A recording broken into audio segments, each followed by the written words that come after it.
If you have over $200,000 sitting stagnant in your bank, retirement account, or home equity, then you're literally losing money. On this show, you learn how to get that money working for you consistently and conservatively. Learn to grow your nest egg with your host, Shawn Winslow. Let's dive in. Welcome back to the Multifamily Money Podcast. I'm your host, Shawn Winslow, and this is the Multifamily Money Podcast. For those of you that are new, every Monday we come at you all things multifamily real estate investing, where I share my knowledge from experiences I've learned, from research I've done, and also bring on guests who are just killing it in the business and have them share their experiences to impart the wisdom on all of us. And then every Friday, it's all things personal finance, because after all, it's not what you make, but what you keep. So today, Friday, December 14th, as the title alludes, we're going to be talking about baseball and time value of money. So finance, who would have thought that those two things would come together? For those that aren't familiar, I'm sure most of my listeners are, but those that aren't, Shohei Ohtani is a Major League Baseball player that just signed a contract with the Los Angeles Dodgers. One of the best players in the league, if not the best currently, signed a contract for $700 million over 10 years. Just wild. Blows your mind. When the headline came across my phone, the first headline didn't even come from SportsCenter. It came from just a news article. It's just crazy. $700 million over 10 years. So you assume, okay, he's going to be making, 700 divided by 10, $70 million a year, which is just insane, right? More power to him though. Don't hate the player, right? You got to get what the free market will give you. And apparently that's what'll get you when you're the best, pitcher player, in the big leagues right now. But what I want to talk about today is what happened later. So what happened later is it came out that he's actually not getting paid $70 million a year. He's actually getting paid $2 million a year, which, will equate to $20 million after 10 years. And then he'll get paid a lump sum at the end of $680 million to shore up that total contract value of $700 million. At first, everyone was like, why is that? And then a bunch of people were alluding to it's for tax reasons, right? So he's playing in, LA, which is in California, which has the highest, state income tax rate. So the thought was, he'll get, taxed at the California rate, which is, for that $2 million per year. And then before he gets paid that $680 million, or as he does get paid that $680 million at the end of his contract, he'll have moved to a different area, maybe like a Florida or Texas, where there's no income tax. He'll live for that tax year. He'll live there the whole year, and won't get hit with those taxes. The first thing that came to mind was, to me, was time value of money, right? One of the first classes I took in finance, we did a, time value of money equation where, you calculate either the present or future value of, a scenario of, and so this case, I was thinking, the old saying, one in the hand is better than two in the bush, right? And what you mean by that is what can I do with the money today? Why wait 10 years to get the $680 million? What if I started getting $70 million a year right out of the gate and kept going that until the end of the 10 years? What would that look like, even with the tax? Because if I'm savvy, I invest in real estate and businesses and the market. Can I turn that money in, even being at taxed at such a high state income tax rate? Can I actually turn that money into more at the end of 10 years? So I wanted to look into that. But before I get into that, let's just think about this whole first. To me, there's a lot of risk having a contract set up like this, right? He's banking that the world is going to be in a good place in 10 years. We're not, what if we were at war or something, financial situation happened? Maybe there's a depression we're in where, something happens to the Dodger organization. Now, what are the chances? The chances are low that that's going to happen, right? It's one of the probably top three most valuable, if not top three, top five most valuable franchises in the MLB. So is something going to happen to them? Most likely not, but it could. There is that risk. And so if you made, in 10 years, you made 20 million, something happens to them, they can't pay you that entire contract. Something happens in the world. Maybe there's international relations where things happen and he just can't get paid. He has to leave the country. There's just a lot of risk, right? There's also the factor of inflation. Your money today, that's getting paid $70 million per year today, is not the same as getting the lump sum at the end, because your money doesn't go as far, because after inflation, right? What 70 million today cannot get you what you'd be able to get for 70 million in the future. Now, obviously we're pulling hairs here when we're talking about $70 million, right? That's a lot of money. But I'm just looking at this from a mathematical perspective, right? So there's a lot of risk out there. Doesn't even, you also have to factor other things. That's not the only tax, right? Is not income tax, right? California has one of the highest, if not the highest, sales tax on buying and selling things. Property tax, one of the highest.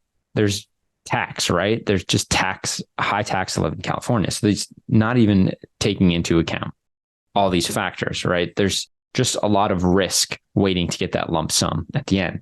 But all that aside, let's look at it from a mathematical perspective. Does it actually make more sense to do what he's doing so he gets taxed less than it is to take it now, get the tax, and then invest that money? Let's take a look. So I did some research. So he'll be making $2 million a year, right? So in California currently, if he makes the current tax, right, we're going to assume it's going to stay the same over 10 years. Probably will go up, right? I'm talking about California here. But $2 million a year in California per year, the federal tax rate effectively be for $2 million will be 34.91%, which equates to $698,163 of tax that he'll pay. State tax is a rate of 11.96, which equates to $239,214 that he'll pay in state income taxes, for a total tax bill per year of $937,377. So his take home will be $1,062,623. I know, boohoo, right? But relatively speaking, we're talking about he's getting almost half, right? He's getting paid $2 million, but only taking home $1 million. And then you got to factor into that too, that he's paying, agent probably gets, depending on who, 5 to 10%, right? You got a business manager probably getting a cut of that. You got a trainer, because he's an athlete, you're paying him probably a healthy, six figures. And then his living expenses, right? So he lives in California. He's either going to buy or rent a place. It's not cheap. He's probably going to live, I'm not saying he's going to live ultra lavishly, but I'm assuming it's going to be some type of quality of life. So that's that $1 million net. That $1 million net is going to dwindle down quite quickly. So now let's look at what it would be for if he took the 70 million a year, and didn't wait for the back end bonus of 680 million. So he got right out of the gate, he's getting 70 million a year. All right. So he would be getting taxed federally at a rate of 36.94%. So obviously it goes up because he's getting more money, and that's how the US, tax system works. Those aren't familiar. There's buckets, right? So the first 11,000, 25,000, 50,000, 100,000, 400,000 and above, they all get taxed at progressively higher. So if you're making $1 million, the whole $1 million is not going to be taxed at the highest rate. It's going to be in chunks. So the first, whatever, I don't have it in front of me, but say it's 11,000 will be taxed at this rate. And then the next, 20,000 will be taxed at a little higher rate, and so on and so forth. So his federal tax that he'll pay on $70 million is $25,858,163. His state income tax is a effective rate of 13.26%, which he'll pay $9,283,214 of state income tax, for a total tax bill per year on $70 million a year of $35,141,377. So his take home will be $34,858,623. So that's less than half he'll take home, right? Less than half. $70 million, he's going to take home $34.8 million. It's wild, right? So, what should he do here? That's a lot of money, right? Versus if he went to a state like Florida, he would only be paying that federal income tax of 25.8 million. So he'd be saving, 9.2 million a year, which over 10 years is obviously $90 million. So let's just look at it, right? So what if, after he pays those fees, to his agent, to his manager, to his trainer, so on and so forth, after he pays, the fees and the expenses to be a major league player, let's say he still lives off that $1 million. So let's say that take home of 34 million, let's say it turns into 29 million after he pays, out all the people that work for him plus his living expenses, 29 million. Let's say he's savvy, and really just wants to invest it all. So he takes the 20 million. Let's say he's aggressive. He puts it all in an index fund, right? That SPY. So he's really aggressive. He puts it all in there. So after 10 years, the average annual rate of return would be 11.78%. And this is based off the last 10 years. So if he'd done this over the last 10 years, he would, after 10 years, he would have $645.94 million. So $645 million. Whew, it's a lot, right? Still less than that 700, right? Now let's say he wasn't as aggressive and did the traditional 60-40 split. So those aren't familiar with it. You put 60% in equities, 40% in bonds. He's a younger guy, so he has some time. And as the traditional split, it goes more towards the bonds as you get older. But let's just say 60-40 for the next 10 years.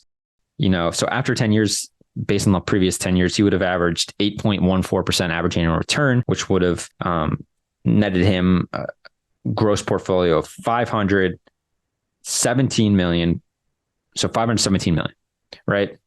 And that's investing every year 29 million of his income, take home income every year for 10 years. So again, 100% in equities, he'd be at 645 million. 60-40 split, he'd be at 517 million. All right. So remember those two numbers and I'll bring them back.